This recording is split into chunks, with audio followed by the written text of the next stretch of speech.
Good morning, students.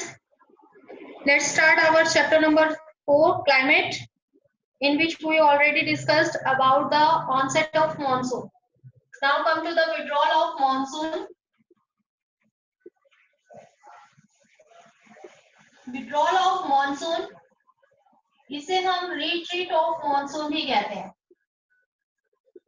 Retreat of monsoon. अब जैसे हमने ऑनसेट देखा था कि ऑनसेट में हमने देखा था कि जब हमारे मॉनसून आते हैं that started in the first from 1 जून. 1 जून से स्टार्ट हो जाते हैं और जुलाई तक पहुंचते पहुंचते एंटायर नॉर्दर्न इंडिया को ये कवर कर लेते हैं, है ना. तो धीरे धीरे जो है ये मॉनसून जो है वो साउथ से नॉर्थ की तरफ मूव करती है विंड्स, करेक्ट. लेकिन अब क्या होता है कि सितंबर तक ये मॉनसून्स रहते हैं. उसके बाद क्या होना शुरू हो जाता है, सितंबर के बाद चेंजेस आने शुरू हो जाते हैं इन द टेम्परेचर. तो टेम्परेचर में हमें वेरिएशन देखने को मिलता है, यानी चेंजेस देखने को, नॉट वेरिएशन, चेंजेस देखने को मिलते हैं because of the apparent movement of the sun. तो हमारे जो सन की शिफ्टिंग है वो साउथवर्ड होना शुरू हो जाती है, यानी कि साउदर्न हेमिस्फीयर की तरफ. तो यहाँ पर टेम्परेचर क्या होना शुरू हो जाता है, टेम्परेचर डिक्रीज होना शुरू हो जाता है. टेम्परेचर डिक्रीज होगा तो प्रेशर जो है वो इंक्रीज होना शुरू हो जाएगा. जैसे ही प्रेशर इंक्रीज होगा तो ये विंड्स क्या हो जाएंगी, वीक हो जाएंगी. और इनकी एनर्जी जो है वो किसके कारण होती है, प्रेशर डिफरेंसेस के कारण. तो ये जो विंड्स है वो कैसी हो जाएंगी, वीकेंड हो जाएंगी and they begin to retreat. Retreat means पीछे हटना शुरू कर देंगे, यानी बैकवर्ड जाना शुरू कर देंगे. अब ये जो प्रोसेस है वो सबसे पहले होता है हमारा, क्योंकि देखो सबसे पहले जहां, सबसे लास्ट में जहां पहुंचेगी वहां से सबसे पहले विड्रॉ होगी, है ना. तो इट मीन्स जो हमारा नॉर्थ वेस्टर्न पार्ट है यहाँ का, राजस्थान और जो गुजरात का एरिया है, नॉर्थ वेस्टर्न पार्ट है इंडिया का, वहां से ये रिट्रीट होना शुरू हो जाती है, बैक जाना शुरू हो जाती है by the mid September. Mid September से ये रिट्रीट होना शुरू हो जाती है. लेकिन जैसे जैसे अक्टूबर मंथ आता है, मिड अक्टूबर तक ये एंटायर जो हमारा नॉर्दर्न प्लेन एरिया है वहां से मिड अक्टूबर तक एंटायर नॉर्दर्न प्लेन एरिया से ये विंड्स मूव कर जाती है, बैकवर्ड पीछे हटना शुरू हो जाती है, यानी रेनफॉल सीजन जो है यहाँ पर खत्म होने लगता है.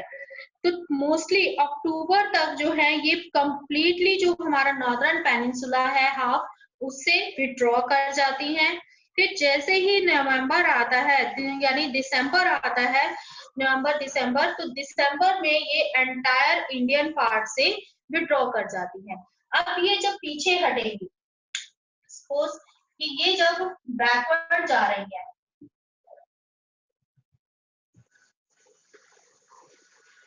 अब ये जो है हमारा इंडिया का पेनिनसुलर पार्ट है ना. तो यहाँ से विंड जो है उन्होंने मूव बैकवर्ड करना शुरू कर दिया, जहां से आई थी वहां से उन्होंने पीछे हटना शुरू कर दिया. अब ये जब विंड्स मूव कर रही हैं तो ये क्या हो गई, ड्राई विंड्स हो गई. अब ये ड्राई विंड्स जो है वो कहाँ से निकल रही है, सी एरिया से. सी एरिया से जब यहाँ निकलेंगे तो यहाँ पर as compare to low pressure होगा. अब यहाँ पर जो है किसकी फॉर्मेशन हो जाती है, साइक्लोन्स की फॉर्मेशन हो जाती है, जिससे जो हमारा ये कोस्टल एरिया है वो रिट्रीटिंग मॉनसून से रेनफॉल रिसीव करता है in the month of November and December. Tamil Nadu जो है वो हमारा साइक्लोनिक, क्योंकि दो डिप्रेशन एरिया कहाँ हो जाता है, बे ऑफ बंगाल में, और यहाँ पर जो है साइक्लोन्स की फॉर्मेशन हो जाती है. विंड जो है दोबारा से मॉइस्ट हो जाती है और इस कोस्टल एरिया पर पहुंचकर यहाँ पर हैवी रेनफॉल करती हैं. जैसे कि इस टाइम भी आप देख रहे हो कि जो साइक्लोनिक रेनफॉल हो रहा है, थंडर स्टॉर्म्स आ रहे हैं, आप न्यूज सुन रहे हो कि Tamil Nadu, Chennai, that are coastal areas are in danger zone, है ना. that is just because of these depression area or cyclones. तो हाँ, ये बे ऑफ बंगाल का, इसके बाद हमारे आते हैं अंडमान एंड निकोबार आइलैंड्स. अब Andaman and Nicobar islands receive the rainfall in the month of April and May by the withdrawal of monsoon. Now come to the seasons. जैसे मॉनसून आए वैसे ही धीरे धीरे मॉनसून पीछे यानी बैक भी चलेंगे। जैसे ही टेम्परेचर में डिफरेंसेस आएंगे, विंड्स की डायरेक्शन फिर से चेंज हो जाएगी। तो इस तरीके से ऑनसेट और विथड्रॉल ये दोनों ही हमें प्रोसेस में देखने को मिलते हैं। Now come to the seasons. Seasons, India जैसी कंट्री जहां पर हमें मॉनसून टाइप क्लाइमेट मिलता है, there are well defined seasons. अब ये जो सीजन्स हैं यहाँ के रेनफॉल पैटर्न के अकॉर्डिंग डिसाइडेड हो जाते हैं, यानी एक सीजन से दूसरे सीजन में हमें क्लाइमेटिक चेंजेस देखने को मिलते हैं। Climatic changes in the sense of temperature and rainfall. तो हमें दोनों ही इसमें डिफरेंट सीजन्स में दोनों में ही हमें वेरिएशन देखने को मिलती है, जिसके अकॉर्डिंग, और ये वेरिएशन जो है हमें कहाँ मिलेगी, क्योंकि जैसा आपको हमने किया था first differential heating of land and water, तो वाटर के पास का जो एरिया होगा दैट एक्सपीरियंस मॉडरेट क्लाइमेट, क्योंकि पानी जो है जल्दी ठंडा नहीं होगा और जल्दी गर्म भी नहीं होगा, तो वहां पर टेम्परेचर डिफरेंसेस बहुत ज्यादा नहीं आते। So the coastal areas experiences moderate climate, while in the interior part of the country experiences high range of temperature because it is a land area। तो टेम्परेचर एकदम से ज्यादा भी होता है और बहुत जल्दी कम भी होता है। जैसे समर्स में बहुत ज्यादा टेम्परेचर चल रहा था और अब हम बहुत ही लो टेम्परेचर फील कर रहे हैं। लेकिन बॉम्बे, केरला जैसे एरियाज में, कोस्टल एरिया में जाओगे तो आपको इतनी हाई वेरिएबिलिटी नहीं देखने को मिलेगी, वहां पर माइल्ड जो है टेम्परेचर रहता है। तो इट मीन्स इंटीरियर पार्ट जो है वो हाई वेरिएशन टेम्परेचर एक्सपीरियंस करते हैं।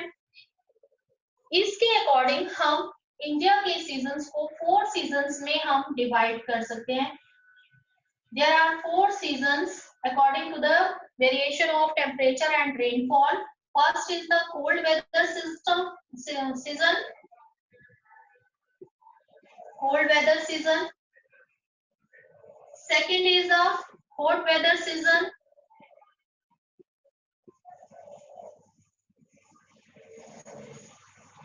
Third is the onset monsoon season.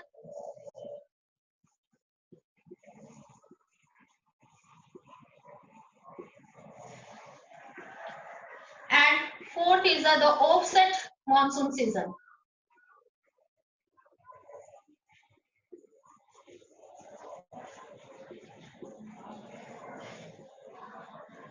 The cold weather season is called winter. ये हो गया आपका कोल्ड वेदर सीजन, समर।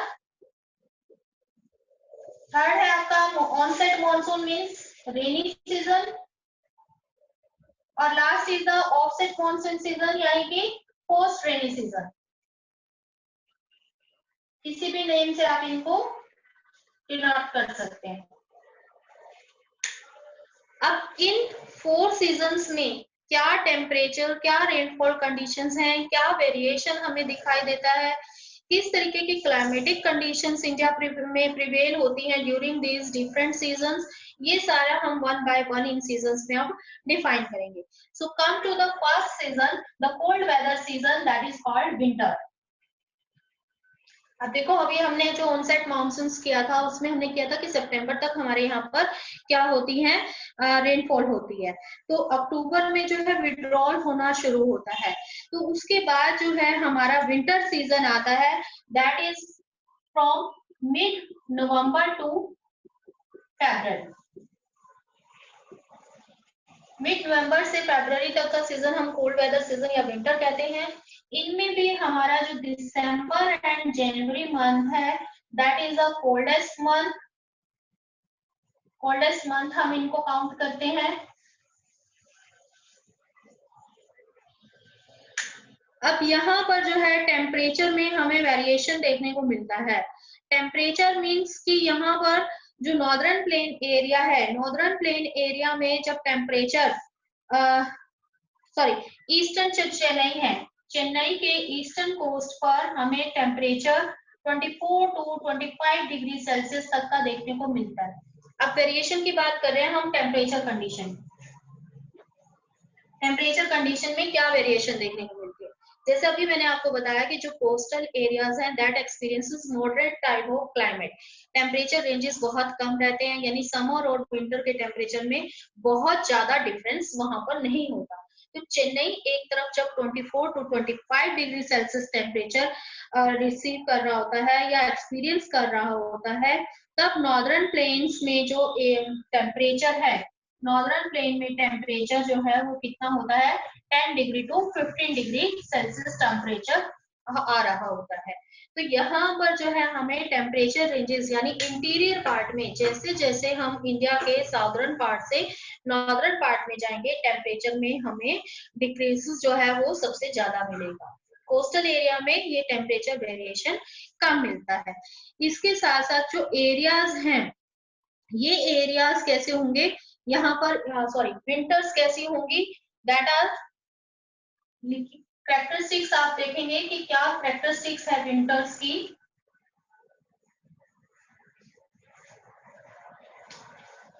हम विंटर्स की बात कर रहे हैं ना, तो यहाँ पर क्या कैरेक्टरिस्टिक्स देखने को मिलती है कि मोस्टली जो विंटर्स हैं that days are warm and nights are cold. क्योंकि डेज में जो दिन है, दिन में क्या होता है, सनशाइन होता है, इसलिए वो एज कंपेयर टू नाइट्स जो है वार्म मिलती हैं, जबकि नाइट्स जो है दैट आर एक्सट्रीमली कोल्ड।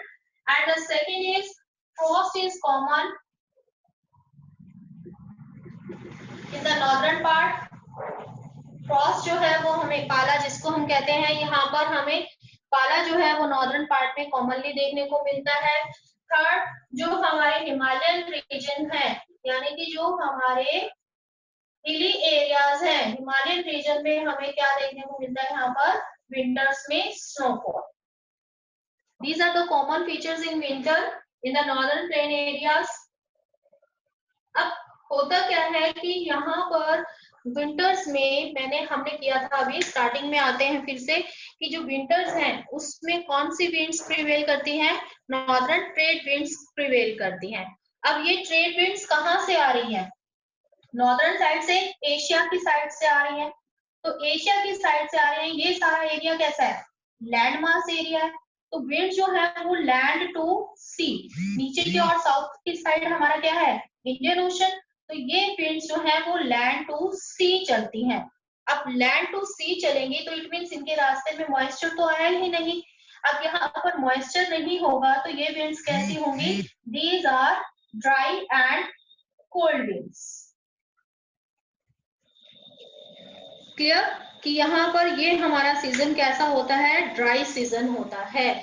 लेकिन जो तमिलनाडु है वहीं पर फिर से वही बात आ जाती है कि जैसे ही ये विंड्स जो है कोस्टल एरिया पर पहुंचती हैं, ड्राई विंड्स हैं, तो मॉइस्चर कैरी कर लेंगी, मॉइस्चर कैरी करेंगी तो ये कोस्टल एरियाज यानी तमिलनाडु में क्या करती हैं, रेनफॉल करती हैं during the month of December, November and December. It means Tamil Nadu receives the rainfall in the month of November and December due to the trade winds. Clear? अब यहाँ पर हमने कहा कि साउदर्न पार्ट का coastal area, eastern coastal area जो है वो नवंबर दिसंबर में रेनफॉल रिसीव करता है। अब what about the north western part, north western part जो हमने स्टार्टिंग में किया था, north western part receives rainfall due to the western disturbances. North and northwestern part receives the rainfall due to western disturbances. जैसे इनके इसमें मैंने आपको बताया था कि क्या है वेस्टर्न डिस्टर्बेंसेस और कैसे ये इंडिया में वेस्टर्ली विंड्स के इन्फ्लुएंस में आकर जो यूरोप में मेडिटेरियन सी पर साइक्लोन जनरेट होते हैं उसको हम वेस्टर्न डिस्टर्बेंसेस कहते हैं। फिर जब वेस्टर्ली विंड्स फ्लो करती हैं तो वो अपने साथ वेस्टर्न डिस्टर्बेंसेस को एशिया और इंडिया की तरफ ले आती हैं, जिससे इंडिया का northern part, north western part जो है पंजाब, हरियाणा, उत्तर प्रदेश, वेस्टर्न राजस्थान, ये रेनफॉल रिसीव करता है। So it means it is the total rainfall received by the Tamil Nadu receives rainfall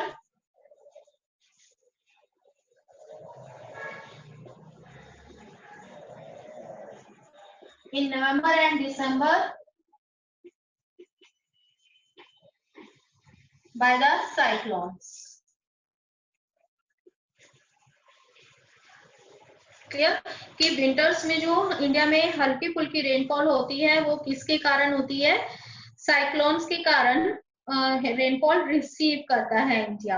अब इसको जो है ये जो रेनफॉल है वो किसके लिए हम कहते हैं, that is very important for the rabi crops in the north western part and total rainfall receives in winter is locally known as mahawat. ये जो सारा रेनफॉल रिसीव कर रहा है India in the during the winter months, the total rainfall amount received in the month of in the winter is called locally called Mahavat. अब जो peninsular reason है, अभी मैंने आपको बताया कि they do not have the defined cold season because they do not have the seasonal changes in temperature. They have moderate type of climate. Winter season हो गया. Now come to the summer season.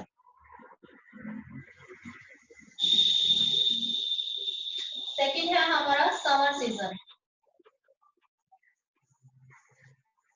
अब summer जो है जिसको हम hot weather season भी कहते हैं, अब इसमें क्या होगा कि ये सीजन जो है वो हम डिफाइन करते हैं मार्च टू मई। मार्च टू मई जो है हमारा हॉट वेदर सीजन यानी समर सीजन कहलाता है। अब यहाँ पर क्या होगा कि जैसे ही सन की अपैरेंट मूवमेंट होगी टुवर्ड्स द नॉर्थ, अब यहाँ से जैसे कि हमारा ये 0 डिग्री है तो सन की जो मूवमेंट है वो क्या हो जाएगी, नॉर्थवर्ड शिफ्ट हो जाएगी। नॉर्थवर्ड शिफ्ट होने के कारण यहाँ पर जो है सनरेज डायरेक्ट आना शुरू हो जाएंगे और ये एरिया जो है वो हाई टेम्परेचर रिसीव करेगा, हाई टेम्परेचर रिसीव करेगा और लो प्रेशर एरिया यहाँ पर जो है बन जाएगा। तो इस सीजन में टेम्परेचर में हमें बहुत ज्यादा वेरिएशन देखने को मिलता है। Different region of India experiences different temperature in the month during the month of March and May. यहाँ पर हमें मंथ्स के अकॉर्डिंग टेम्परेचर में वेरिएशन देखने को मिलती है। सबसे पहले हाईएस्ट टेम्परेचर जो है, highest temperature in the month of March कितना रहता है यहाँ पर 38 डिग्री सेल्सियस। यहाँ पर कहां पर, डेक्कन प्लेटू में। इसके बाद जो अप्रैल में अगर हम बात करते हैं, यहाँ पर ये मार्च के महीने की बात है, अप्रैल में जो हम हाईएस्ट टेम्परेचर होता है that is 42 degree Celsius in Madhya Pradesh and Gujarat.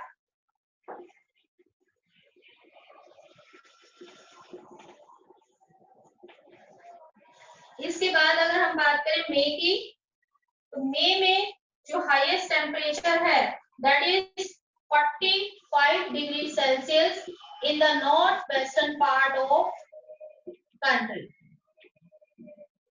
इसके बाद आता है हमारा जो टेम्परेचर है, यहाँ पर हमें पेनिनसुलर पार्ट में टेम्परेचर जो है वो हमें मॉडरेट मिलता है।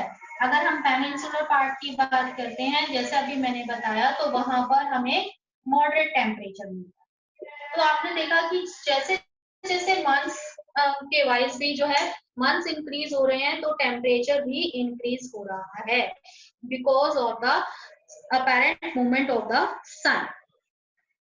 अब जब टेम्परेचर जो है इंक्रीज होगा तो इट मीन्स यहाँ पर समर्स में हमारी दो कंडीशंस हमें देखने को मिली, increase in temperature and pressure जो है वो क्या होना शुरू हो जाएगा, डिक्रीज होना शुरू हो जाता है, जिससे लो प्रेशर एरिया जो है इंडियन सब कॉन्टिनेंट में डेवलप होना शुरू हो जाता है।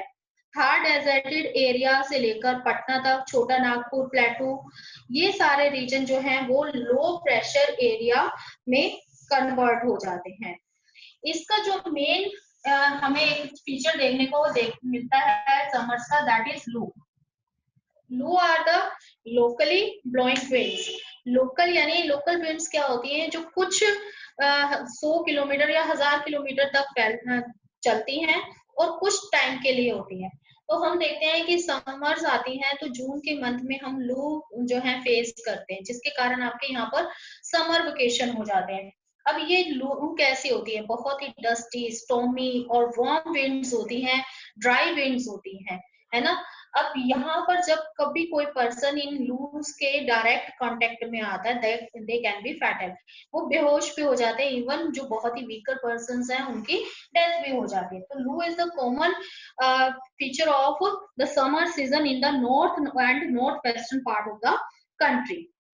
Even sometimes it prevails even in the evening also. So ये तो हो गया कि लू जो है नॉर्थ वेस्टर्न पार्ट में चलती है।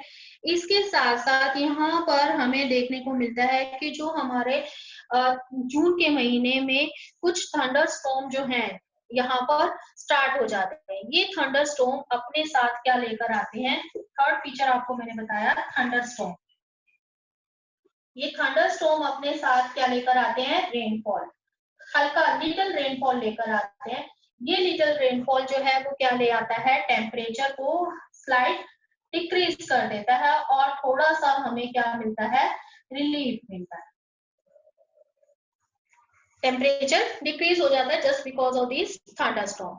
यही थंडरस्टॉर्म बहुत ही हाई लाइटनिंग के साथ, बहुत ही टोरेंशियल रेनफॉल जो है, टोरेंशियल रेनफॉल मीन्स बहुत धुआंधार जिसको हम बारिश कहते हैं, ये अपने साथ लेकर आते हैं वेस्ट बंगाल एरिया में। और वहां पर इनको क्या कहा जाता है, in the west Bengal they thunderstorm, ये आपसे 1 मार्क्स में क्वेश्चन पूछा जाता है, brings storm, torrential rainfall, that is called काल बैसाखी।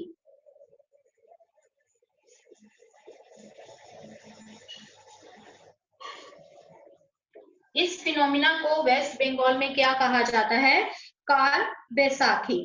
अब जैसे ही समर सीजन का एंड होने वाला होता है, यानी मई का मंथ एंड हुआ तो जून स्टार्टिंग होने लगा, और किसका जो है वहां पर अराइवल होना शुरू हो जाता है, मानसून का। अब ये मानसून जो है वो अपने साथ स्टार्टिंग कहाँ से होगी, फर्स्ट जून की मानसून की स्टार्टिंग कहाँ से होगी, इंडिया के साउदर्न पार्ट से, जहां पर साउथ वेस्ट मानसून आएंगी, है ना। तो इट मीन्स सबसे पहले मैंने आपको बताया था कि मॉनसून की साउथ वेस्ट ब्रांच यहाँ से, क्योंकि यहाँ से तो सीधा आसाम निकलती है, तो ये ब्रांच जो है वो कहाँ पहुंचती है, केरला और कर्नाटका में। तो केरला और कर्नाटका में जो है इसके वेस्टर्न पार्ट जो है इनके, वहां पर साउथ वेस्ट मॉनसून का अराइवल शुरू हो जाता है in the month of, in the last of May. तो यहाँ पर ये क्या करती है, हल्का हल्का रेनफॉल करती है, हल्के जो हमें स्लाइट शावर ऑफ रेनफॉल यहाँ पर मिलता है, that is very much important for the ripening of mangoes and that's why it is called mango shower.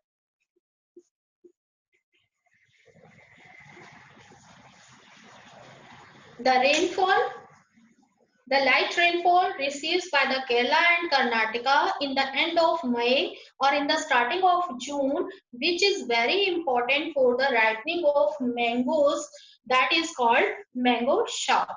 तो आपको ये दो जो वर्ड्स हैं, काल बैसाखी क्या है, लू क्या है, मैंगो शावर क्या है, ये आपको पता होना चाहिए। Clear? Now the third season, the advancing monsoon season.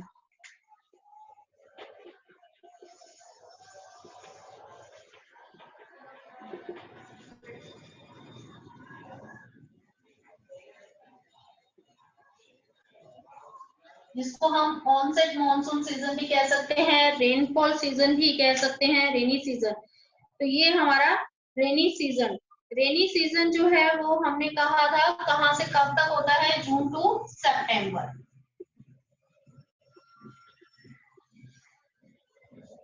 June to सितंबर। अब क्या चीजें जो है यहाँ पर कंडीशन होगी कि जो ट्रेड विंड्स हैं वो साउदर्न हेमिस्फीयर की तरफ ब्लो करना, सॉरी, जो ट्रेड विंड्स हैं वो साउदर्न हेमिस्फीयर की तरफ अट्रैक्ट होना शुरू होंगी।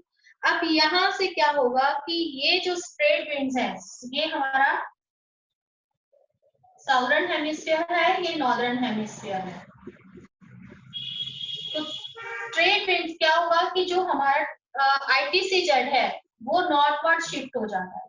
ITCZ नॉर्थवर्ड जब शिफ्ट होगा तो इसका मतलब ये जो ट्रेड विंड्स हैं वो साउदर्न हेमिस्फीयर से विंड्स को अपनी ओर अट्रैक्ट करेंगी and these winds cross the Indian ocean. Indian ocean को क्रॉस करेंगी और कहाँ पहुंच जाएंगी, इंडिया में। ठीक, अब जब ये जो विंड्स हैं वो जब जा रही हैं तो इट मींस वो कैसी हैं, ड्राई विंड्स हैं। ये ड्राई विंड्स जब इस पर से जाएंगी, वाटर बॉडीज पर से जाएंगी, दे कैरीज मॉइस्चर। अब ये मॉइस्चर अपने साथ लेकर जाती हैं और इंडिया में एंटर करती हैं, जो यहाँ पर क्या करती है, हाई रेनफॉल करती हैं। इन विंड्स की जो स्पीड है that is 30 kilometre per hour की स्पीड से ये विंड्स ब्लो करना शुरू करती हैं and bye the mid of July they covers entire the Indian सब कॉन्टिनेंट। जैसे ही मॉनसून सीजन आता है उसकी मेन कैरेक्टरिस्टिक क्या है कि टेम्परेचर में चेंजेस आना शुरू हो जाते हैं, है ना। सबसे पहले कि हमारा यहाँ पर टेम्परेचर में चेंजेस आ जाते हैं, सीजन टेम्परेचर चेंजेस यानी टेम्परेचर जो है वो डिक्रीज होना शुरू हो जाता है। ह्यूमिडिटी जो है वो हमें एयर में नजर आती है, ठीक है। तो यहाँ पर थोड़ी सी राहत जो है वो रेनी सीजन अपने साथ लेकर आता है। मेनली सबसे पहले जो है हमें वेरिएशन देखने को मिलती है रेनफॉल में भी। मोस्टली जो हमारा वेस्टर्न घाट है ये area that receives 250 centimetre rainfall, the western margin of the western Ghat, while the leeward side receives a very little rainfall। यहाँ पर भी लिटिल रेनफॉल होता है लेकिन मैक्सिमम रेनफॉल जो है वो वेस्टर्न पार्ट जो है वेस्टर्न घाट का रिसीव करता है। इसी तरीके से ये जो हमारा ये वाला पार्ट है जिसमें हम मध्य प्रदेश और पेनिनसुलर प्लेटू पार्ट कहते हैं, that receives a very little rainfall because it lies in the rain shadow area. सबसे ज्यादा जो हाई रेनफॉल है वो कहाँ पर रिसीव होती है, दैट रिसीव्ड बाय द गारो, खासी एंड जयंतिया। ये जो हिल्स हैं ये सबसे ज्यादा नॉर्थ ईस्टर्न पार्ट जिसको हम इंडिया का कहेंगे, north eastern part receives the maximum rainfall where the monsoon Ram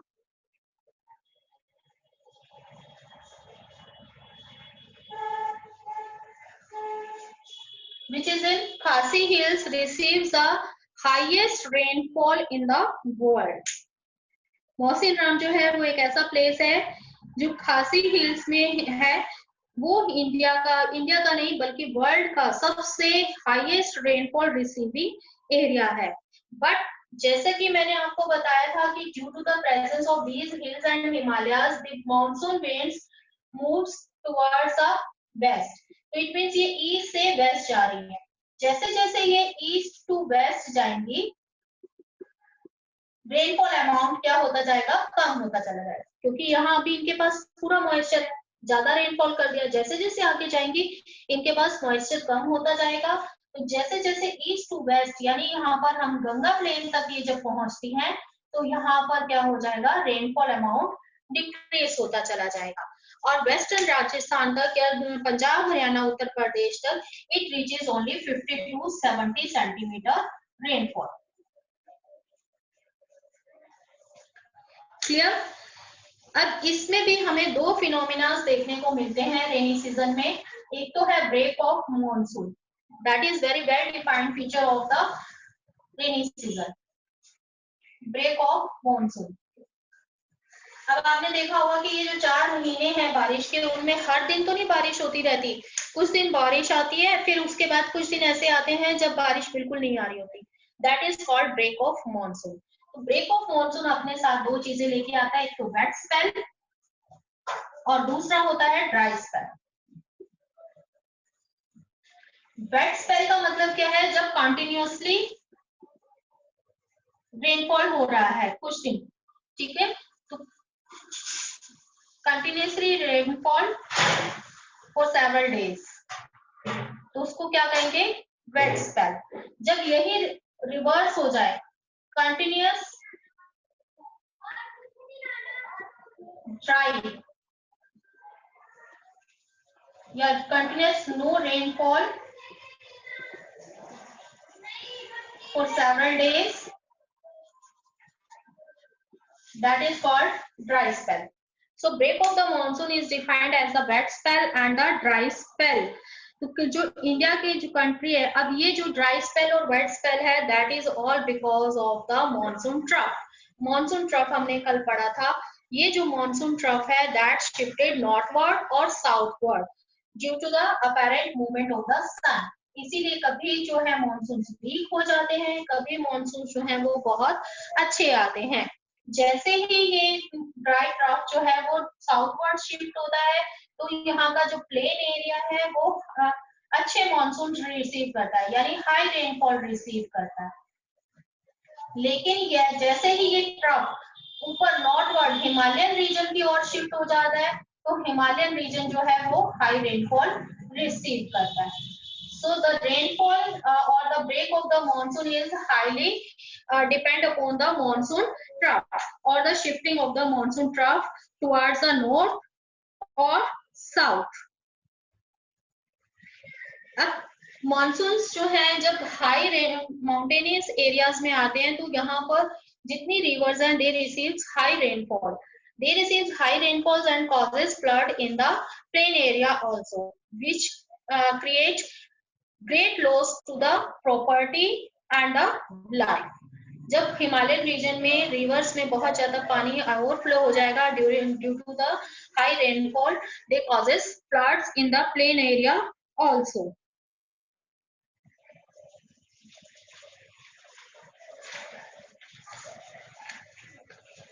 जबकि जो दूसरे रीजन है जहां पर मॉनसून ट्रफ ऑरिजिनेट नहीं होगा, they will receive little rainfall and sometimes drought occurs in the absence of rainfall.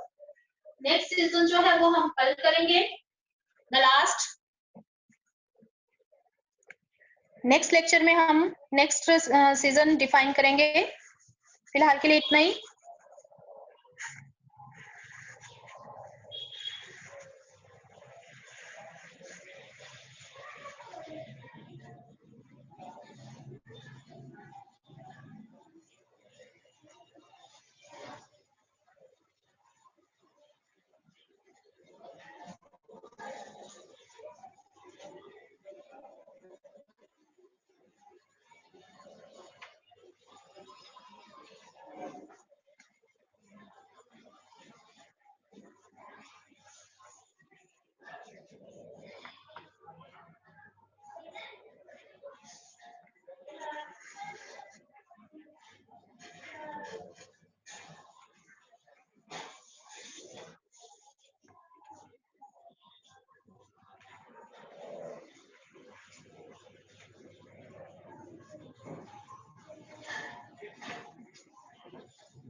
Next season जो है वो हमारा है रिट्रीटिंग।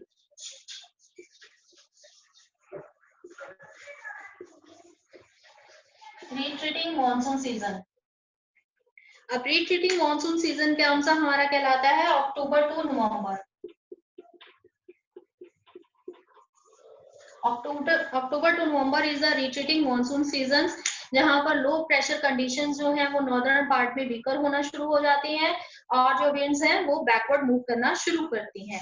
आज जैसे मैंने आपको स्टार्टिंग में बताया था रिट्रीटिंग मॉनसून, तो हाई प्रेशर एरिया जो है वो नॉर्दर्न प्लेन में डेवलप हो जाता है, जिससे अक्टूबर के बिगिनिंग में मॉनसून जो है वो विड्रॉल करना शुरू कर देती है और by the end of November it withdrawals from the entire northern part of India and this hot rainy seasons change into the dry winter season.